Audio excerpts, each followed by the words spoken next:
बिस्मिल्लाहिर्रहमानिर्रहीम। अस्सलाम वालेकुम friends, welcome back consult medical health. Consult medical health में एक बार फिर से खुश आमदीद कहते हैं। फ्रेंड्स, आज मैं बात करने वाला हूँ नज़ला ज़ुकाम फ्लू के हवाले से। इसको हम कॉमन कोल्ड कहते हैं। ये छोटे बच्चों में, बड़ों में, बुज़ुर्गों में सबको ये होता है।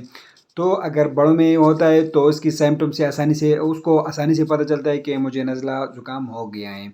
तो छोटे बच्चों में आप लोग किस तरह जो है उसके अलामात से पता लगा सकते हैं कि बच्चे को ये नज़ला ज़ुकाम हो गई है। तो इसकी अलामात है, सबसे पहले इसकी जो अलामात है उसका नाक का बंद होना, छींके आना और नाक से पानी बहना, खांसी का होना, बुखार का होना, आंखों का सुर्ख होना और उससे पानी निकलना, कानों में हल्का सा दर्द होना, ये इसकी सिम्टम है। नज़ला ज़ुकाम फ्लू की ये सिम्टम है। ज़ुकाम वायरस इन्फेक्शन के ज़रिए होता है। ये इन्फेक्शन हवा या छींकों के ज़रिए हवा में उड़ने वाली बारीक बूंदों में मौजूद वायरस से फैलता है। ये बूंदें रुमाल, बर्तनों या खिलौनों पर पड़ी हों तो भी इन्फेक्शन होता है। ये किस्म के वायरस से होता है। मतलब कोई बंदा गिलास या कप से जो है चाय या पानी पीता है तो कोई दूसरा इसको इस्तेमाल करे तो वायरस जो है उसी को मुंतकिल होती हैं।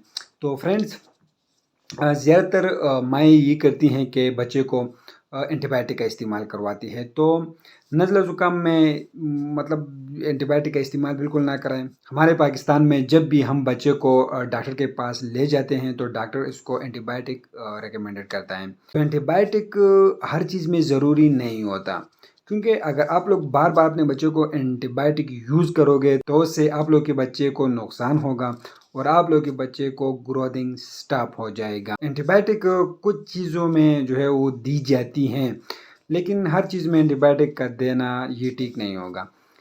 इसकी जो है कुछ कॉम्प्लिकेटेड है नज़ला ज़ुकाम ही, उसे ब्रोंकाइटिस होता है, कान में शदीद किस्म के दर्द पैदा हो जाते हैं और टॉन्सिलाइटिस जो है वो हो जाती हैं। तो उसको बाद में एंटीबायोटिक देना मतलब दे सकते हैं आप लोग। लेकिन नज़ला ज़ुकाम में शुरू में आप लोग जो है एंटीबायोटिक इस्तेमाल ना करें, क्योंकि इसके लिए एक सिरप आते हैं, इससे ईजीली जो है नज़ला ज़ुकाम ख़त्म हो सकता है। इसका नाम है एरानिक, इसका नाम है, और इसमें आइबोप्रोपेन और सीडोपेराडीन इसमें शामिल। आइबोप्रोपेन 100 mg और सीडोपेराडीन 15 mg शामिल है। ये सिरप के फॉर्म में अवेलेबल है और टेबलेट्स के फॉर्म में अवेलेबल है। टेबलेट में एरानिक और एरानिक फोर्ट के नाम से आते हैं। इसको एबर्ट कंपनी तैयार करती हैं और ये 120 ml में अवेलेबल है। इसको आप लोग नज़ला ज़ुकाम, बुखार, फ्लू से आराम के लिए दे सकते हैं। ये 6 साल से जो है कम उम्र बच्चों में बिल्कुल आप लोग नहीं दे सकते हैं। 6 साल से कम उम्र बच्चों के लिए आप लोग टेम्परामीन और कोल्ड ड्रिंक्स का इस्तेमाल करवाएं। 6 साल से जो अबाव हैं तो उसके लिए आप लोग एरानिक सिरप का इस्तेमाल करवाएं 12 साल तक, और 12 साल से जो अबाव है उसके लिए टेबलेट्स आते हैं उसका इस्तेमाल करवाएं। तो फ्रेंड्स, ये एक बेहतरीन किस्म के सिरप हैं। ये बनाना फ्लेवर्स में अवेलेबल्स हैं। आप लोग ये हर मेडिकल स्टोर फार्मेसी से मिल जाएगा और इसकी मार्केट में प्राइस है 90 रुपीज़, इसकी मार्केट में प्राइस है। तो फ्रेंड्स, आप लोग को वीडियो कैसे लगी कमेंट करें, वीडियो को लाइक करें और हमारे चैनल को सब्सक्राइब करें। शुक्रिया।